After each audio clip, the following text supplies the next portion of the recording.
Bercanda mah untuk menghilangkan sedih, bercanda mah untuk menghilangkan stres, bercanda supaya dapat energi baru kan? Ternyata ada yang lebih efektif daripada bercanda kalau kita pengen semangat lagi. Kalau kita pengen survive dari sebuah masalah, ada yang lebih efektif daripada bercanda. Walaupun bercanda itu boleh. Apa yang lebih efektif? Menangis. Menangis itu, menitikkan air mata itu lebih powerful daripada tertawa. Cuman kita sering memilih tertawa daripada menangis. Sama kayak orang lebih senang minum kopi walaupun minum kopi itu boleh daripada minum air putih. Perbanyaklah menangis. Karena menangis itu air mata kita menggugurkan dosa dan membersihkan hati yang kotor. Air mata itu seperti hujan. Kalau di Arab itu diibaratkan hujan itu membersihkan rumah daun-daun dari debu. Karena mereka mah padang pasir, daun banyak yang berdebu dibersihkan oleh air hujan. Maka begitulah air mata membersihkan hati seseorang. Ma wadda'aka rabbuka wa ma qala itu booster banget teman-teman. Itu mood booster banget. Caranya kita baca berulang-ulang. Kalau kita lagi kayak ngerasa kok saya hidupnya gini-gini banget ya, kok Allah gak nolongin saya, baca lagi. Wadduha wal laili idza saja ma wadda'aka rabbuka wa ma qala. Rabbmu tuh gak pernah ninggalin kamu, gak pernah benci sama kamu. Kok saya kayak hidupnya gak berhenti dari masalah ya? Kapan sih datangnya pertolongan Allah? Ma wadda'aka rabbuka wa ma qala. Allah tuh gak meninggalkan kamu, gak benci sama kamu. Pertolongan itu pasti akan Allah datangkan. Ala inna nasrallahi qarib. Bukankah pertolongan Allah sudah dekat? Kayak gitu diulang-ulang sesuai dengan masalah kita.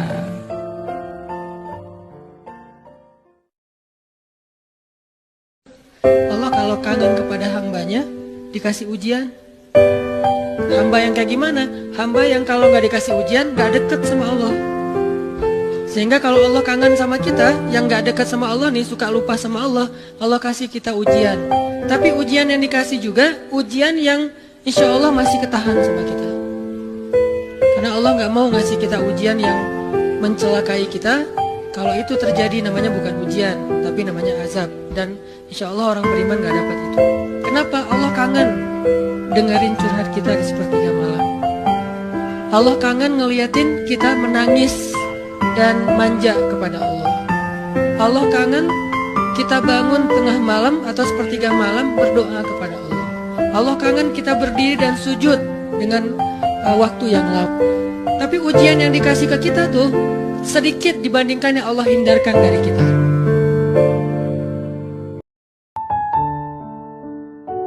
Ketika kita pegang janji Allah, ada sesuatu yang kita tunggu di dalam kesulitan hidup kita, sehingga buat kita selalu punya harapan. Tapi kalau kita nggak pegang janji Allah, kita nggak nunggu apa-apa kecuali mengeluhkan keadaan kita, dan itu bikin kita lemah. Ditolak yang pertama, innalillah wa inna ilaihi raji'un. Ya Allah beri saya yang lebih baik darinya. Nemu nih, ditolak lagi. Lebih cantik tapi nolak juga, kan lebih sakit ya. Lebih cantik ditolak lebih sakit. Ya Allah beri yang lebih baik lagi. Makin lama makin di puncaknya rasa sakit yang udah gak tahan diterima. Nih happy ending nih. Ada gak ya yang kayak gitu ya? Siapa yang percaya sama Allah, Allah yang akan menjaga hati dia. Ihfazillah yahfazka fadhkuruni azkurkum. Jaga Allah, Allah akan jaga kamu.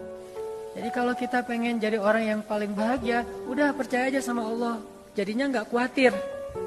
Bukankah penyakit yang membuat kita tidak lagi bahagia itu adalah khawatir? Bukankah penyakit yang membuat kita tidak lagi bahagia itu adalah ragu, galau, resah, gelisah, sedih? Dan semua kalimat ini diistilahkan oleh Al-Quran dengan satu kata, hazan, la tahzan, innallaha ma'ana.